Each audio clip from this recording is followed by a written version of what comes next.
지난번 다음 하겠습니다. 황백선사께서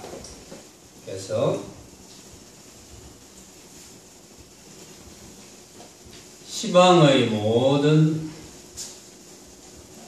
부처님들께 공양하는 것이 무심도인 한 분께 공양하는 것만 못하다. 어째서 그런가? 무심한 사람에게는 일체의 마음이 없기 때문이다. 이게 무슨 말일까요? 시방의 모든 부처님들께 공양하는 것이 무심도인 한 분께 공양하는 것만 못하다. 어째서 그런가? 무심한 사람에게는 일체의 마음이 없기 때문이다. 언뜻 들으면은 부처님들보다 무심도인이 더 낫구나 이렇게 들리지 않습니까? 부처님들이 무심도인이 되지 않을 리가 없죠.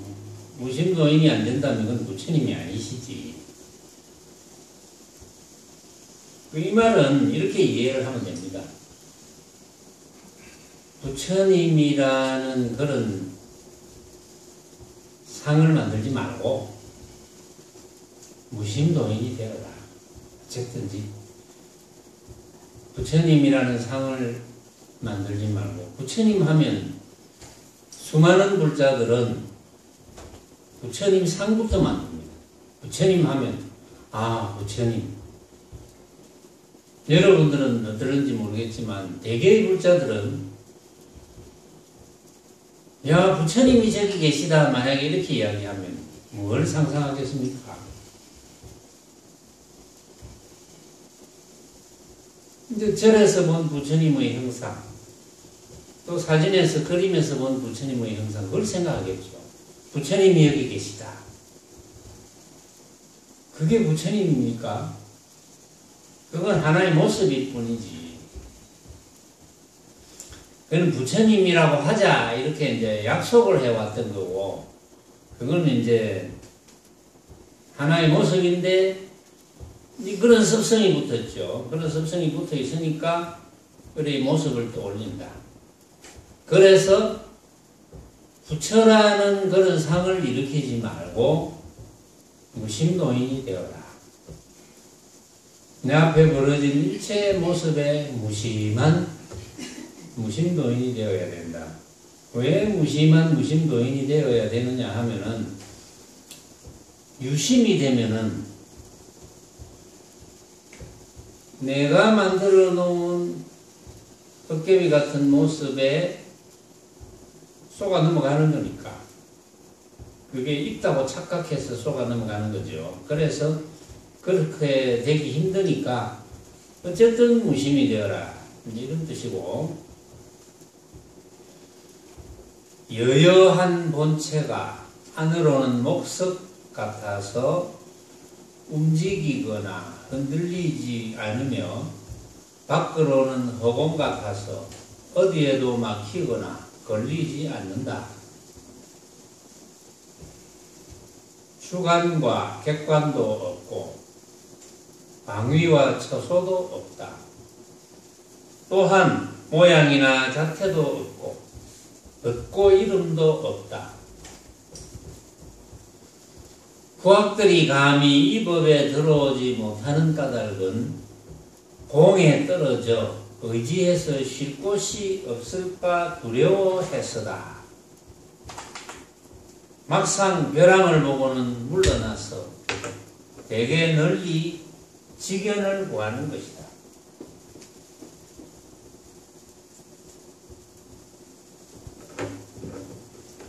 자고로 직연을 구하는 자는 들처럼 많아도 정작 도를 깨친 이는 뿔같이 드물다. 여여한 본체가 여러분들의 참모습입니다. 여러분들은 여러분들의 참모습을 그동안 착각해 오면서 살았죠. 여러분들의 참모습에 대해서는 여러분들이 보이는 것만, 여러분들에게 보이는 것만 참모습인 줄 알았어요. 여러분들에게 보이는 현재의 모습, 여러분들에게 보이는 여러분들이 가졌다고 생각하는 지식, 능력, 이런 걸 여러분들이 자신의 참모습이라고 생각하면서 살아왔잖아요. 그런데 자신의 참모습은 그런 것이 아니고 여여한 본체입니다. 그래서 여여한 본체가 안으로는 목석 같아서 움직이거나 흔들리지 않으며, 안으로는 목석 같아서 움직이거나 흔들리지 않는다. 여여한 본체가 목석 같다 그랬어요. 목석 같아서 움직이거나 흔들리지 않는다. 이 말은 단멸도 아니고 상견도 아니라는 거예요. 단멸도 아니고 상견도 아니다. 단멸, 아무것도 없는 것도 아니고, 상견, 항상 있는 것도 아니다. 밖으로는 허공 같아서 어디에도 막히거나 걸리지 않는다. 이제 밖으로는 허공 같아서 어디에도 막히거나 걸리지 않는 까닭은 결국은 밖으로 벌어지는 온갖 모습이 허망한 줄 안다는 거죠. 그건 전부 허망한 거니까 허망하지 않은 것은 여여한 본체밖에 없어요. 근데 우리는 그동안 허망하지 않은 것이 여여한 본체밖에 없는데 여여한 본체는 모르고 허망한 모습만이 진짜다. 그것만이 전부다. 이렇게 헛개비 장난하고 살아왔잖아요. 그동안. 그것을 어떻게 알았겠습니까? 대스승인 석가모니 부처님이 이 사바세계에 안 오셨더라면 어떻게 알았겠어요? 알 도리가 없는 거지. 그러니까 참 가만히 생각해 보면 생명의 은인이죠. 보면 주관과 객관도 없고, 주관 내 것, 객관 네 것, 내 것도 없고 네 것도 없고, 나도 없고 너도 없고, 내 방식도 없고 네 방식도 없고, 방위와 처소도 없고, 여여한 본체는 그렇다는 거예요. 방위와 처소도 없고, 또한 모양이나 자태도 없고, 없고 이름도 없다. 없고 이름이 있으면 모양이라 해야 되겠죠. 없고 이름이 있다면 그것은 어떤 모습이라 해야 되겠지. 후학들이 감히 이 법에 들어오지 못하는 까닭은 여여한 본체법에 들어와야 되는데, 왜 여여한 본체법에 들어와야 됩니까? 내가 이렇게 물으면 정신이 번쩍 들어서 눈을 번쩍 뜰 줄 알고 내가 이렇게 묻는데, 그래도 막 니는 씨부리라, 들리는 것은 소리다.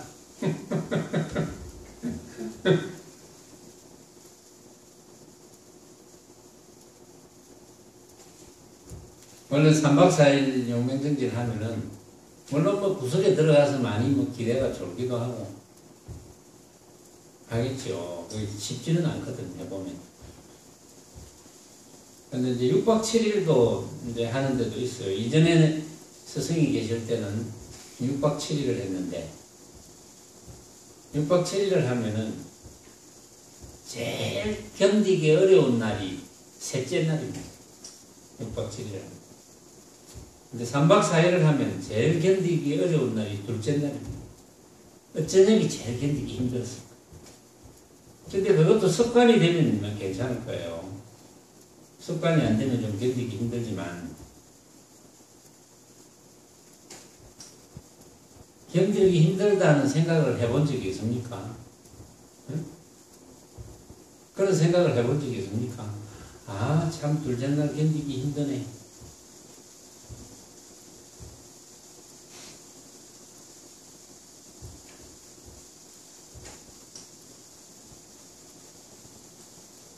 근데 이제 3박 4일을 이제 우리가 철야 정진을 하면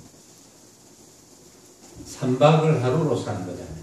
3박 4일을 하루로 사는 건데.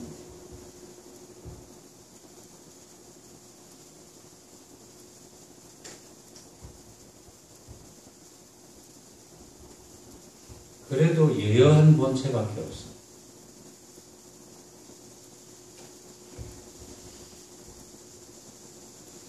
근데 여여한 본체에 이제 다가서려고 하니까 때로는 후학들이 공에 떨어져서 기댈 곳이 없을까봐 겁을 내는 겁니다.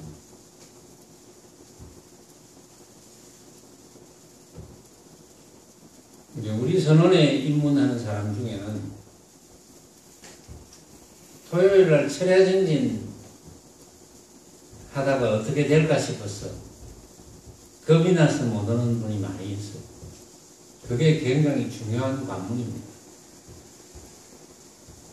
그러니까 철야를 한 번도 안 해본 분들은, 뭐 철야도 여러분들은 수행하기 위해서 철야를 하는 거지만 철야를 하는 사람들도 많이 있어요. 지금도 뭐 노름하다가 철야하는 분, 술 먹으면서 철야하는 분, 밤새 클럽에서 놀다가 철야하는 분 많잖아요.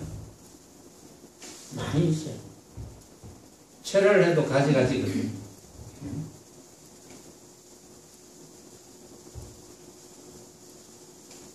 근데 전혀 철야를 안 해본 분들은 철야라는 그 자체가 굉장히 두렵게 다가옵니다. 그런데 가만히 생각해 보면 철야라는 그것도 하나의 모습이잖아요. 모습이 뭐 두렵겠습니까? 모습은 허망한데 허망한 것이 뭐가 두렵겠어요? 근데 그런 이치를 모르니까 이제 문에 들어오지 못하는 거죠. 공에 떨어져서 의지에서 쉴 곳이 없을까 두려워한다. 공에 떨어지는 거.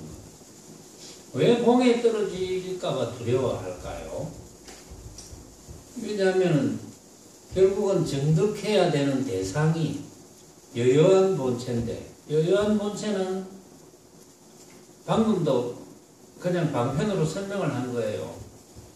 안으로는 목석 같아서 움직이거나 흔들리지 않고, 밖으로는 허공 같아서 어디에도 막히거나 걸리지 않고, 주관 객관이 없고, 방위와 처소도 없고, 모양도 없고, 자취도 없고, 없거나 이름도 없고, 이렇게 이제 할 수 없이 설명을 하는 거지만 설명이 되지는 않거든요. 근데 여기에서 한 기절이라도 탁 걸려들어서 아이고 그렇구나, 아 나라는 게 그런 거였네, 이렇게 깨달으면 뭐 그걸로 끝이지. 다른 설명이 필요 없지. 이건 방편으로 설명하는 거니까 그냥 깨달으면 돼요. 여러분들이 지금 나는 여여한 본체뿐이구나, 내 앞에 벌어져 있는 거 이거 뭐 내가 만든 환상, 내가 만든 환상에 불과하네, 내가 만든 꿈속의 꿈이네. 그렇게 깨달으면 끝나는 거예요. 근데 무엇이 여러분들을 그렇게 깨닫지 못하게 하는 겁니까? 무엇이? 그래서 이제 여여한 본체에 개합하는 것을, 그러면 한편으로는 이런 생각이 들죠. 아 그래, 지금 내 앞에 벌어져 있는, 그동안 내 앞에 무수히 벌어져 있었던 삶, 만약에 지금 50살이라면 그동안 내 앞에 50년 동안 주마등처럼 흘러가는 나의 삶, 50년 동안 살았던 삶, 이거는 뭐예요? 뭔가? 나는 뭘 위해서 살았던가 그동안? 이런 생각을 할 수도 있거든요.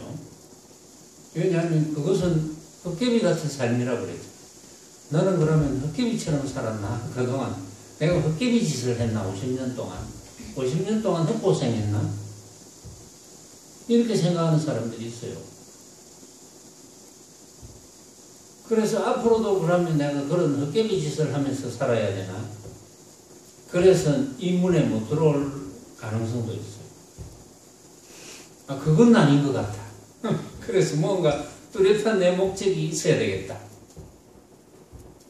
뚜렷한 내 목적이라고 해봤자 그 모습에 관한 성취밖에 더 있겠어요. 허망한 모습에 관한 성취. 그런데 요는 어쨌든 그런 모습적으로 벌어지는 것이 허망한 모습이라는 것을 내가 깨달았느냐 깨닫지 못했느냐 이거거든요.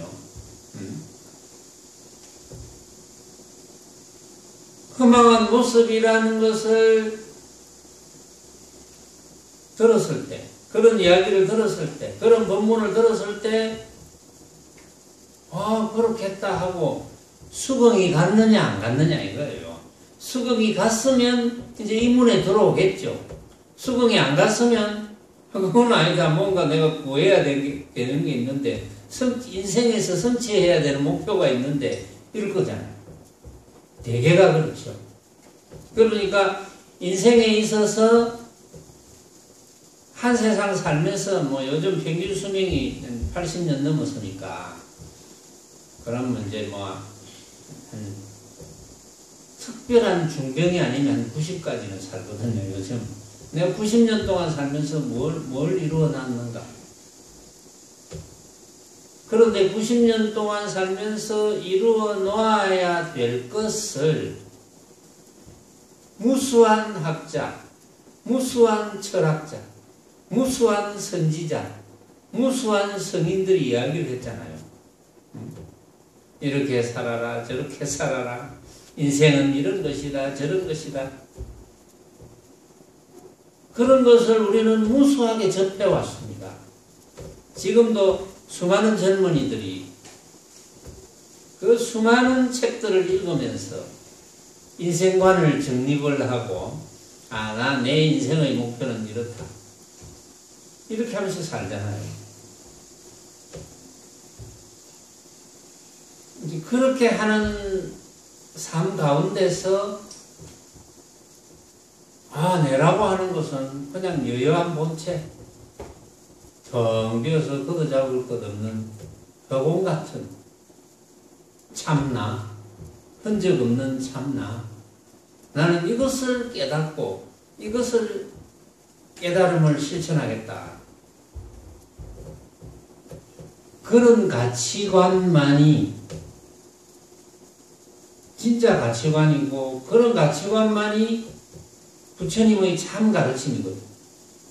근데 이제 이렇게 이야기를 하면은 수많은 또 종교를 하는 분들이 아니다. 왜냐하면 이해가 안 가요. 내가 어디 다른 데 가서 잠깐 어떤 인연이 되어서 이야기를 해보면 여러분들은 그래도 어느 정도 이해가 가는 분, 뼈저리게 이해가 가는 분, 어쨌든 뭐 많이 이해가 가는 분, 적게 이해가 가는 분은 있겠지만 여러분들은 그래도 이해가 가니까 이렇게 계속 듣는 거잖아요. 이해가 안 가도 아마 뭐 인연이 되어서 계속 듣는 수도 있겠지. 계속 한번 들어보자. 계속 못 알아듣겠는데 계속 한번 들어보자. 알아들을 때까지. 이렇게 되면 그건 인연이 되는 건데 무슨 뭐 책도 아닌 말씀, 알아듣지도 못하는 말씀 이렇게 되면 안 듣잖아요. 사실은 그건 인연이 안 되는 거지만 뭐 그거 어쩔 수 없어요. 인연이 안 되는 거.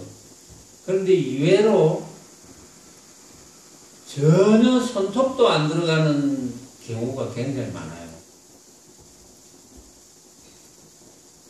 그래서 이제 어렵다는 말을 하죠. 어려운 것이 아닌데 전혀 어려운 것이 아니거든. 어렵다고 생각하면 아주 쉬운 거예요. 이게.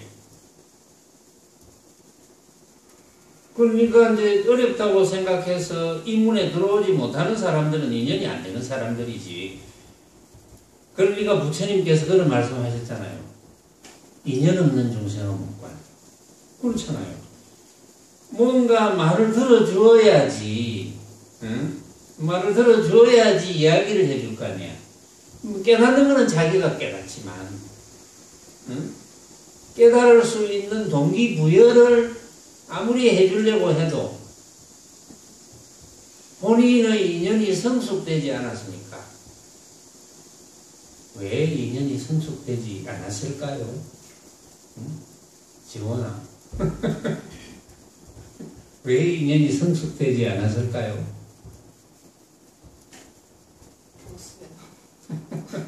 모습이 진짜 너무 오래 지나서 갑자기 그냥 안 그럼 당연하지. 왜냐면 이해가 안 가니까. 이제 그랬는데 실제로는 최상승 도리를 들어본 적이 없거나 한 번도 그게 인연이 안 된 거예요. 한 번도. 또는 최상승 도리를 들어도 단 먼지 하나만큼이라도 수긍이 가는 쪽이 없거나. 그런데 이제 때로는 또 이런 경우가 있어요. 내가 이제 간혹 만나는 사람 중에 1년에 한 7, 8번 정도 만나는 사람 중에 한 10년 전에 인과법을 이야기했어요. 인과법을 이야기하니까 그런 걸 누가 믿어? 이런 사람이 있었어요. 응? 인과법은 과학이거든요. 과학인데도 불구하고 그런 걸 누가 믿어? 이런 사람이 있었어요. 근데 그런 사람이 이제 한 10년, 물론 이제 어떤 데는 1년에 한두 번 만날 때도 있지만, 한 10년, 또 인연이 된 지는 수십 년이 됐어요. 인연이 된 지는 한 40년이 넘었어요. 첫 인연이 된 지는. 이제 그렇게 한 번씩 만나다 보니까 점점 내 말을 이제 믿기 시작하는 거예요. 내 말을. 자신이 어디라도 이렇게 많은 사람을 이제 만났잖아요. 많은 사람을 만났는데 이제 한결같아.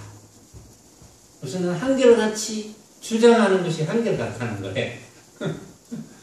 그러면서 이제 남에게 피해를 주는 건 아니니까. 그러니까 말을 한마디씩 듣기 시작하는 거예요. 그게 이제 인연 심어주는 거죠. 그게 이제 내 할 일이기도 하지만, 누구를 위해서? 본인을 위해서. 내 할 일이기도 하지, 사실은. 그런데 이제 인과법도 전혀 안 믿던 분이, 이제 자기가 그 졸업한 고등학교에 그 이제 동기의 총무를 맡았대요. 동기의 총무를 맡았는데,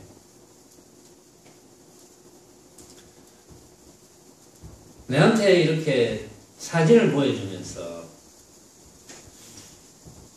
자기 동기가 현재 동기에 소속되어 있는 사람은 수백 명이지만 자기가 이제 만나는 많은 사람들에게 사진을 찍어서 그거를 뭐 조그마한 해보 같은데 전부 다 이제 이렇게 출력을 해서 자기도 너무 좋아서 나눠줬대요. 이제 그 내용이 이제 뭐냐 하면은 제가 보여줘서 보니까 제가 한 작품이에요. 제가 한 작품. 그게 여러분들이 대개는 잘 알 거예요. 놀아라 하는 내용이에요. 놀아라. 놀아라. 놀되 멋있게 놀아라. 이게 되게 마음에 들었던가. 사람들이 놀면 멋있게 놀고 싶잖아요. 그런데 놀아라, 놀되 멋있게 놀아라 하니까 사실은 이 멋있게라는 것이 모습적으로 생각하는 거거든요. 내가 뭘 하고 놀든 내가 생각할 때 내가 좀 멋있어 보인다 이거고, 또 남이 볼 때도 야, 좀 멋있어 보인다. 이거거든요. 그 멋있게를 정확하게는 잘 몰라. 멋있게 놀아라. 이게 뭔지는 몰라. 하여튼 그런 뜻으로 처음에 딱 접합니다. 놀아라. 놀되 멋있게 놀아라. 이제 이렇게 시작하잖아요. 그러면 이제 중간에 이제 내용이, 뭐 전부 다 노는 듯이 놀아라는데 뭐도 노는 듯이, 삶도 노는 듯이, 죽음도 노는 듯이. 그렇죠. 삶도 노는 듯이, 죽음도 노는 듯이. 또 뭐가 있어요? 내용 또 뭐더라? 난 내가 지어도 기억을 잘 못하겠네. 삶도 노는 듯이, 죽음도 노는 듯이. 뭐 하여튼 어디에 있을 거야. 나도 다 외우지는 못하지만. 뭐 어쨌든 노는 듯이. 하여튼 어려움도 노는 듯이, 쉬움도 노는 듯이 이랬을 거예요. 내가 놀아라. 놀되 멋있게 놀아라. 삶도 노는 듯이, 죽음도 노는 듯이, 어려움도 노는 듯이, 쉬움도 노는 듯이, 일거수일투족을 노는 듯이 한 세상 산다면 극락을 너희 따로 찾으리. 이렇게 내가 지었던 것 같아요. 정확하게는 잘 모르겠지만 그거를 이제 사진을 찍어서 동기들한테 다 줬대요. 그럼 내한테 보여주면서 자랑을 하더라. 이거 사진을 찍어서 보여줬는데 그게 이제 앞에 유리가 있으니까 조금 약간 반사되는 것도 있고 사진을 찍었는데 그래서 이 내용이 좋은데 이제 내가 쓴 글씨인 줄은 알거든요. 내가 쓴 글씨인 줄은 아는데 이 내용이 참 좋은데 이거 누가 지었어요? 이렇게 묻더라고. 근데 그 nap판에 보면은 춘당이 짓고 쓰다 이렇게 돼 있어요. nap판에. 그래서 그 마지막에 한번 읽어봐라. 누가 지었는지 마지막에 있다. 그래서 일단 읽어보면 내가 지었거든요. 그래서 깜짝 놀랐어요. 그래서 내가 이제 그 사진 말고 원본을 찍어 놓은 사진을 내가 이제 전송을 해줬는데 이제 그런 게 이제 교화를 시키는 거예요. 그래가지고 이제 그런 이야기를 하더라고. 자기 동기들 중에는 전화를 통화를 하면서 야 그거 어떤 노? 내가 마음에 들어서 보냈는데 그거 어떤 노? 이러니까 야 그건 너무 좋다. 그런데 그렇게 사라지겠나? 이런 이야기를 하더라는 거예요. 왜냐하면 삶도 노는 듯이 죽음도 노는 듯이 어려움도 노는 듯이 쉬움도 노는 듯이. 그럼 노는 듯이라는 게 뭐가 포함되어 있는 거예요? 노는 듯이라는 게 분별 안 하면서 이런 뜻이거든요. 노는 듯이는 우리가 뭐 논다고 할 때가 즐거운 것이잖아요. 노는 자체는 즐거운 거거든요. 이거는 절대락을 의미합니다. 절대락. 내가 노는 듯이라고 표현한 것은 절대락을 의미한 거예요. 죽고 사는 문제에서도 절대락. 어렵고 쉬운 문제, 남이 어렵다고 하거나 남이 쉽다고 하거나 그런 문제에서도 절대락. 그런 데서도 분별하지 말고 죽음과 삶에서도 분별하지 말고 그렇게 멋지게 살자. 이런 뜻인데 그런데 진의는 몰라요. 그걸 이제 좀 더 자세한 설명을 원했으면 내가 이제 해줬을 건데 이제 인연은 현재는 거기까지. 더 자세한 설명은 아직까지 안 듣고 싶은 거기까지. 인연은 이렇게 벌어지는 거예요. 말하자면. 그래서 여여한 본체가 안으로는 목석 같아서 하면서 쭉 제가 이제 이 황백선사의 말씀을 소개했잖아요. 그러면 여러분들은 들으면 참 좋다, 괜찮다. 그거 진의를 한번 파악해보자 이렇게 되겠지만 어떤 분은 무슨 쓸데없는 소리고 이렇게 하는 분도 있거든요. 그건 전부 인연관계인데 어쨌든 옹에 떨어져서 의지해서 쉴 곳이 없을까 두려워한다.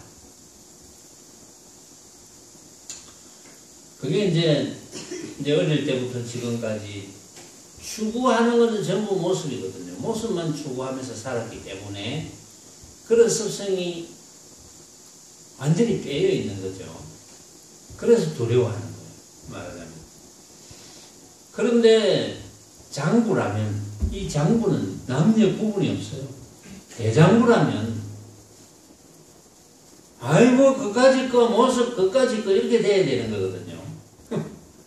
그런데 아직도 처음에 한 다리 걸쳤, 두 다리 다 걸쳤다가 한 다리 쑥 뺐다가 그 다음에 발가락 하나만 걸쳤다가 발톱만 걸쳤다가 여러분들은 어느 쪽입니까? 아직도 발톱이 걸쳐져 있는 상태입니까? 걸쳐져 있는 발톱을 뺀 상태입니까? 여러분들은. 그래서 막상 벼랑을 보고는 물러나서 대개 널리 지견을 구하는 것이죠. 지식을 습득하라 해요. 왜 그러겠습니까? 왜 공에 들어가지 못하고 널리 지견을 구하겠습니까? 이유가 뭘까요? 응? 영락보살 이유가 뭘까요? 영락보살이 그런 경험이 있으면 알 거예요. 그런 경험이 없으면 잘 모를 겁니다. 일이 바른 일인가 하고 의심을 많이 했어요. 의심을. 그러니까 널리 지견을 구하는 까닭은 지견이 지식이잖아요. 공에 딱 들어가면 되는데 공에 들어가지 못하고 아이고 뭔가 이게 두렵단 말이야. 공에 들어가니까. 응? 거기에 의지할 곳이 없으니까. 왜냐하면 의지할 곳이 있는 삶만 살아왔잖아요. 여러분들이 가만히 한번 생각해 보세요.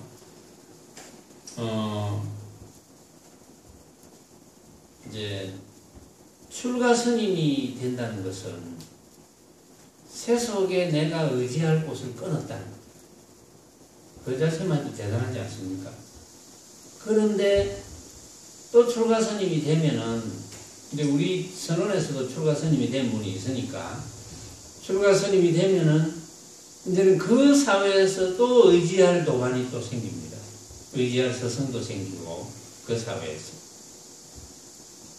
그러나 어쨌든 출가성이 되었다는 것은 세속의 모든 내가 의지해야 할 대상을 다 끊었다는 거거든요. 우리 세속 생활을 한번 생각해 보세요. 여러분들이 이게 어찌 보면 굉장히 중요한 문제거든요. 여러분들이 의지하고 있는 대상이 뭡니까? 여러분들이 의지하고 있는 대상은 부모, 형제, 자매. 그렇죠. 그 다음에 친척, 인척, 친. 그 다음에 자손, 도반. 여러분들이 알고 있는 모든 사람. 그렇죠. 자기도 모르게 의지하는 거잖아요. 그런데 이제 부처님 말씀에 이런 말이 있죠. 무소의 꿀처럼 혼자서 가라. 이런 말 있잖아요. 무소의 꿀처럼 혼자서 가라. 왜 그럴까요? 본래 내가 의지할 대상은 없다는 거예요. 응? 본래 내가 의지할 대상이 있다면 그것은 모습이잖아요. 어떤 모습입니까? 허망한 모습.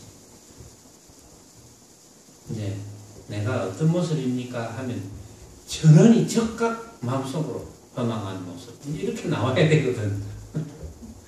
근데 이제 혼침에 들어가면 잘 안 나오죠.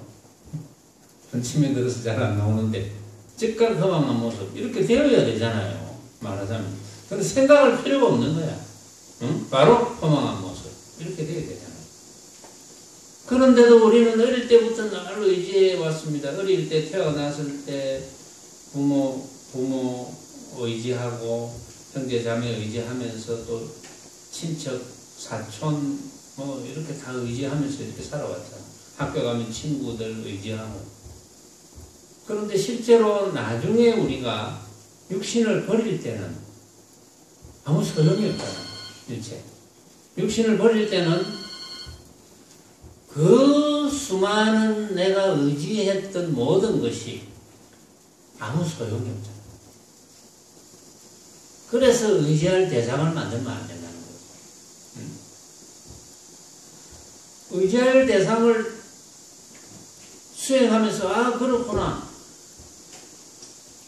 의지할 대상이라는 게 본래 없구나. 이렇게 깨닫는 거잖아요.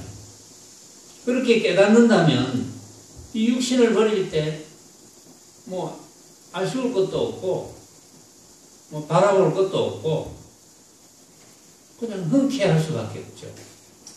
그런데 의지할 대상을 끝까지 죽을 때까지 만들었기 때문에 죽을 때까지도 붙들고 있는 거예요.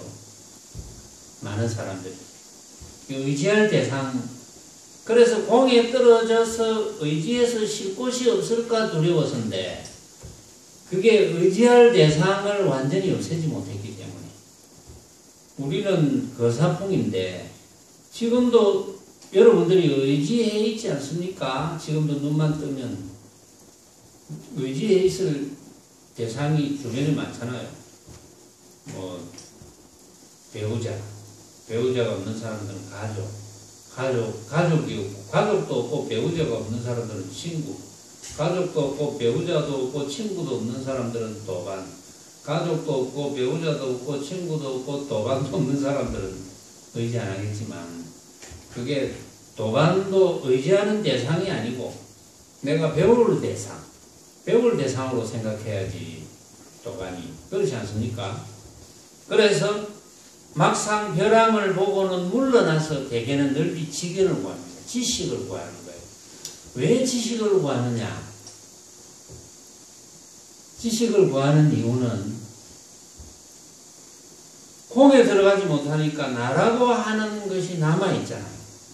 공에 들어가면 나라고 하는 것이 남아있지 않죠.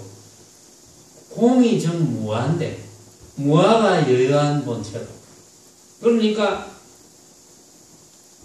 내가 없는데 뭐가 문제가 되겠습니까? 그런데 대개 널리 지견을 구하는 자들은 공에 들어가지 못했으니까 내가 남아있는 거예요. 내가 남아있다는 것은 어떤 버릇이 있겠습니까? 자랑하고 싶은 버릇이 있습니다. 항상 여러분들이 조금이라도 여러분들이 가지고 있는 지식이나 능력이나 재주, 모습 이런 걸 자랑하고 싶은 생각이 조금이라도 있다면 그건 곤란한 거거든요. 그건 곤란한 버릇입니다. 그럴 필요가 없는데 그건 허망한 모습인데 허망한 모습인 줄 모르니까 자랑하고 싶은 생각이 드는 거예요. 그게 중생살이의 탄탄한 기반을 만드는 겁니다. 말하자면 훌쩍 벗어나야 돼요. 응? 하게 되면 해보고 못하게 되면 그만이고 남보다 못하다 하면 못하구나, 남이 못하다 하면 못하구나, 남이 잘한다 하면 잘하구나 할 뿐 그 이상도 아니고 그 이하도 아니고. 그래서 지견을 구하고 널리 지식을 구하는 자는 내가 남아있기 때문에 나를 내세우기가 한 겁니다. 그거는. 그런데 어떻게 공에 들어오겠습니까? 나를 내세우고 싶은 사람인데 공에 들어올 수 있겠습니까? 공에 들어올 수 없지. 그래서 자고로 지견을 구하는 자는 털처럼 많아도 정작 도를 끼친 이는 돌같이 드물다 이렇게 이야기한 거예요. 또 이제 황백선사가 말씀하십니다. 문수보살은 이치에 해당하고 보현보살은 실행에 해당한다. 여러분들이 많이 들었던 명호죠. 문수보살, 보현보살. 문수보살은 칠불의 스승이죠. 문수보살.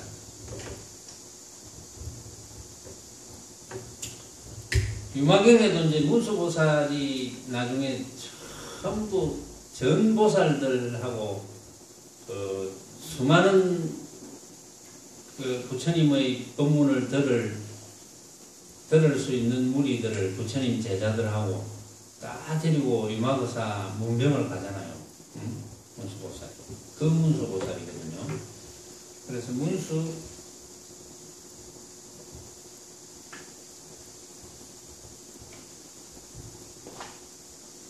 문수보살은 이치에 해당하고,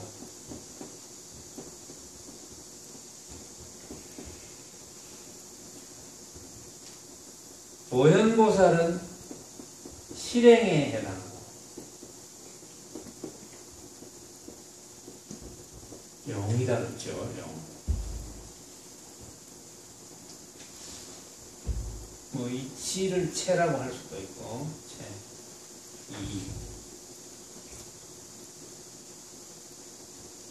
이치란 진실로 텅 비어 걸림없는 도리이고, 실행이란 상을 여의고 끝없이 실천하는 것을 말한다.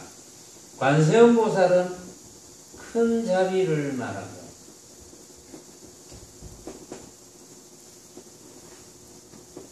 자비,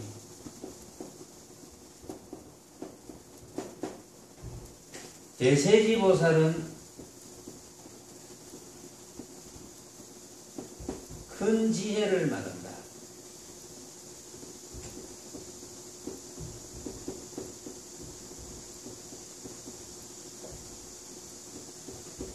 큰 지혜를 말한다. 유마는 유마거사로 등장합니다. 유마는 정명이란 뜻이다. 다른 이름이 정명이거든요. 유마의 다른 이름이 정명입니다. 정명이란 뜻인데, 이 청정이란 성품을 말하고 이름이란 모습을 말한다. 성품과 모습이 다르지 않으므로 정명이라 한다. 여러 대보살들로 표현된 덕도 사람마다 모두 가지고 있어서 한 마음을 여의지 않으니 깨치명고 그대로다.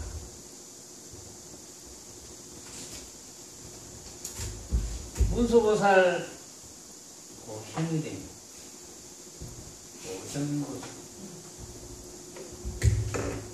고현보살, 문수보살, 고현보살, 관세음보살, 대세지보살, 유마거사.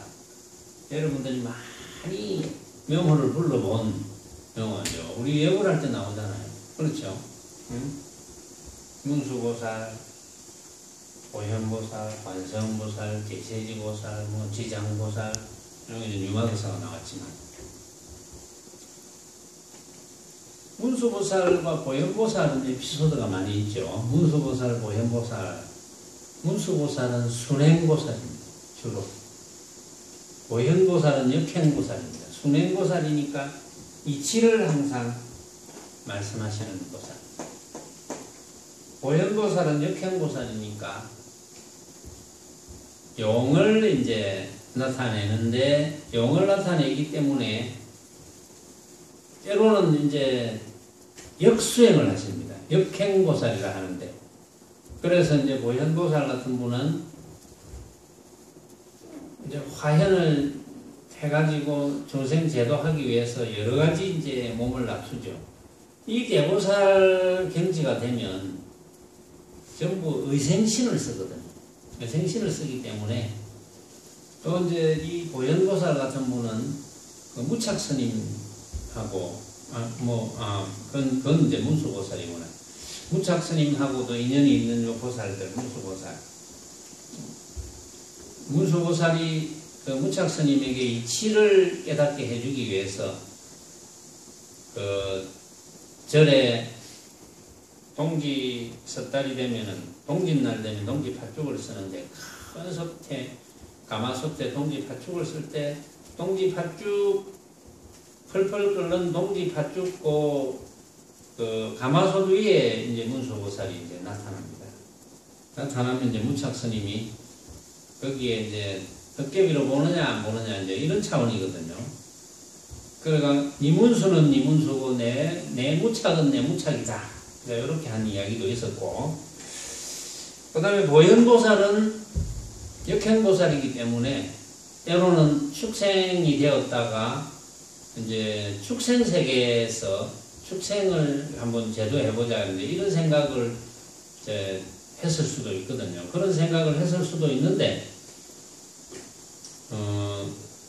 거기서 이제 본인의 수행을 더 다지기 위한 것인지도 모르죠. 이제 이 대보살 경지가 되면 수행할 것이 전혀 없는 것 같이 보이지만 이제 꼭 그렇지는 않은 것 같아요. 예를 들면은 이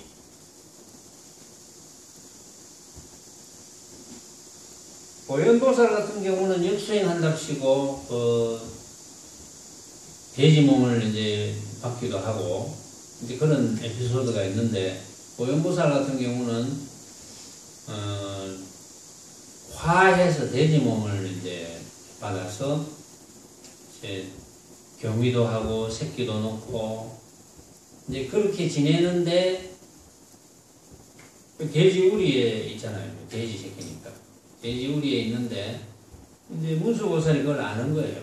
그러니까 문수보살이 이렇게 스님처럼 화현을 해가지고 이 보현보살이 돼지 우리 속에 있는 것을 알고는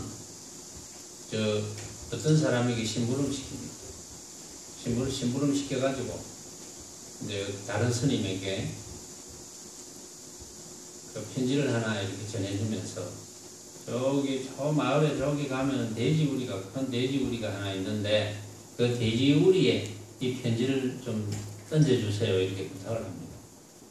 그러니까 그 스님이 이제 우리 스님이 부탁하니까 그건 별로 어려운 게 아니니까 뭐 지나가면서 돼지우리에 편지를 넣었어.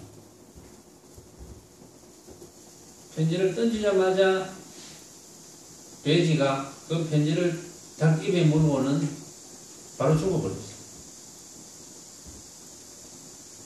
그러면 주인이 이제 난리가 났잖아요. 바로 쓰러지니까. 중요한 재산인데. 그래가지고 이제 그 던진 스님을 이제 붙들었습니다.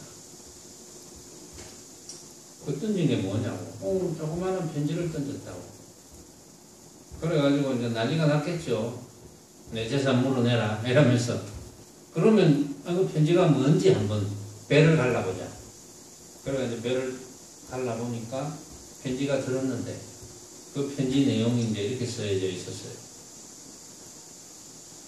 축생세계에 너무 오래 살지 말게. 물들까봐 두렵네. 문수로부터 보여내게. 그래서 주인이 이제 깜짝 놀란 거예요. 그걸 보고. 이제 그런 사례가 있었고. 문수보살이 이 우주 밖에 그 수많은 별들 중에 그 수많은 부처님의 세계가 있어요. 수많은 별들 중에. 수많은 부처님이 이제 유마경에도 향대 부처님이 나오잖아요. 아촉 부처님도 나오고. 최근에 무슨 부처님이었죠?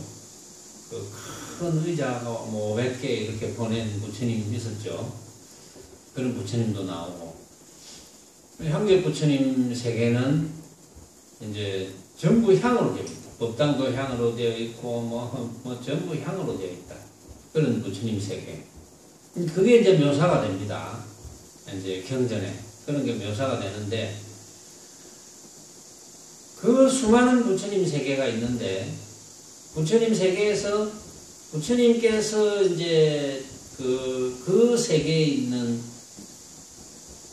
중생들, 그 세계에 있는 중생들을 위해서 법문을 이제 하려고 하면 또 각처에 있는 수많은 대보살들이 모인대요. 모여서 부처님의 법문을 듣는다. 이런 게 이제 경전에 나오는데, 문수보살이 이제 하루는 보현보살에게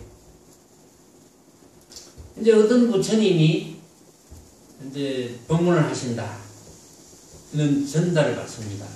그게 이제 뭐 요즘처럼 무슨 팩스로 전달하는 것도 아니고, 요즘처럼 뭐 카톡으로 전달하는 것도 아니고, 허공에서 그냥 말하자면 요즘 같이 설명을 한다면 그것도 주파수로 이제 무슨 주파수, 전달 주파수 꼭 설명을 하자면 전달 주파수가 전달이 되는 거예요.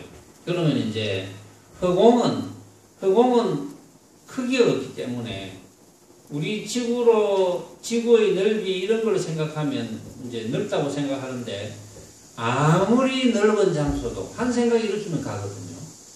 그러니까 이제 문수보살이 그걸 알았어요.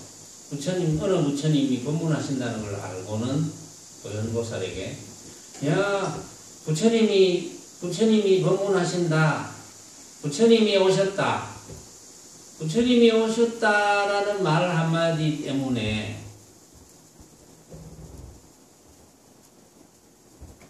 두 철이산 사이에 떨어졌다. 이런 기록이 있습니다. 왜 그럴까요? 왜 부처님이 오셨다? 이 말 때문에 떨어졌을까요? 부처님이라는 모습을 거론했거든요. 부처는 본래 모습이 없는데 부처님이 오셨다. 그 말 한마디 때문에 두 철이산 꼴짜기로 떨어졌어요. 그런 적이. 근데 그 말은 무엇을 의미하느냐면은 부처라는 이름을 붙이면 완벽하지만 그래도 이제 대보살의 경계에서는 이제 그런 약간의 허점, 그것도 뭐 허점이라고 할 수도 없지만 사실은 그럴 뿐이지만 이제 그런 경계가 있다. 이제 이렇게 보고 그런 보살들이 이렇게 문수보살은 이치에 해당하고 보현보살은 용에 해당한다. 만약에 부처님 같으면 이치와 용과 자비와 지혜와 정명을 동시에 쓰겠죠. 말하자면. 그렇죠. 동시에 쓰지 않겠습니까? 부처님 같으면. 그래서 이치라는 것은 진실로 텅 비어 걸림없는 도리고 실행이란 온갖 모습을 떠나서 끝없이 실천하는 것. 그것이 실행이고 관세음보살은 큰 자비를 베푸는 분이고 대세지보살은 큰 지혜를 상징하고 이제 자비를 베풀거나 지혜를 나타내 보여주는 것, 또 이치 즉 진실로 텅 비어 걸림없는 도리를 설파하거나 또 끝없이 실천함을 보여주거나 그 다음에 정명, 유마거사는 정명이란 뜻인데 이 정은 청정하다는 뜻이고 명은 모습을 말하는 거거든요.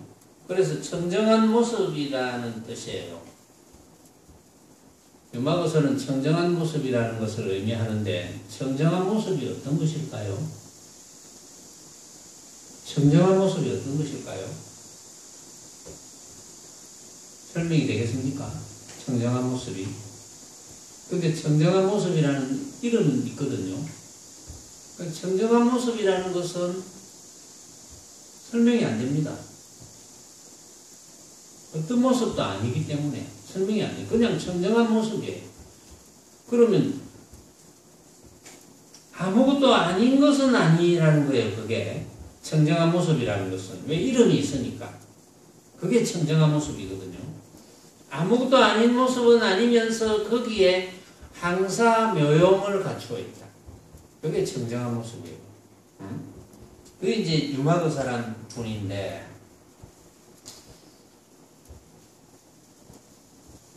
이 여러 대보살들로 표현된 문수보살, 보현보살, 관세음보살, 대세지보살, 유마보살, 유마거사 즉 이 대보살들이 이치와 용과 자비와 지혜와 이 청정한 모습을 모두 다 가지고 있습니다. 누구나 다 모두 가지고 있다는 거예요. 그렇기 때문에 깨치면 바로 그대로다. 깨달으면 바로 이렇게 다 쓸 수 있다. 예.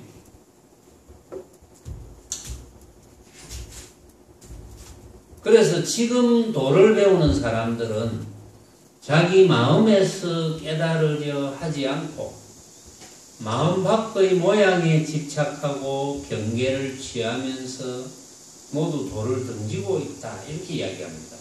지금 도를 배우는 사람들은 자기 마음에서 깨달으면 되는데, 바깥 모양에서 얻으려고 한다. 바깥 모양에 집착해서 얻으려고 한다. 바깥 모양에 달라붙어서. 그게 이제 버릇이죠. 그렇게 공부를 해왔던 버릇입니다. 바깥 모양에서 얻으려고 한다. 자기 마음에서 깨달으면 되는데, 마음에서 뭘 깨닫습니까? 뭘 깨달아요? 여러분들은 뭘 깨닫습니까? 깨닫는다면 깨달을 거 없는 걸 깨닫습니다. 혹은 다른 말로 하면 조그마한 것도 얻을 거 없는 것을 깨닫습니다. 만약에 조그마한 것을 얻어서 이룬다면 뭐가 되겠습니까? 모순이 있죠. 조그마한 것을 얻어야 이룬다면 나는 나의 본 모습은 모습이 되어버립니다. 그렇죠? 조그마한 것이라도 먼지 하나만큼이라도 내가 얻어서 이루게 된다면 모습이 되죠. 먼지 하나만큼의 모습, 먼지 하나만큼의 빛깔, 소리, 냄새, 맛, 다찔림 이런 거하고도 얻을 필요가 없는 본래 항사묘용을 갖추어 있는 나의 본 모습을 그냥 깨달으면 되는데 그냥 깨닫는다는 것이 그러면 어떠한 모습도 나하고는 관계없는 거니까 모습에서 깨닫는 것은 내가 아니니까 모습을 버리면 내가 되는 거죠. 역으로 이야기합니다. 온갖 모습을 취해서 깨닫는 것은 내가 아닙니다. 그러면 온갖 모습을 버리면 자동적으로 내가 되는 거죠. 온갖 모습을 버리는 게 어떤 겁니까? 험악하게 깨닫는 것. 아, 험악하구나 이렇게 깨닫는 것. 그것이 내 마음에서 깨닫는 거예요. 그래서 내 마음에서 깨닫으면 돼요. 아, 그렇구나. 이렇게 한번 무릎을 치면 돼. 여기까지 하겠습니다.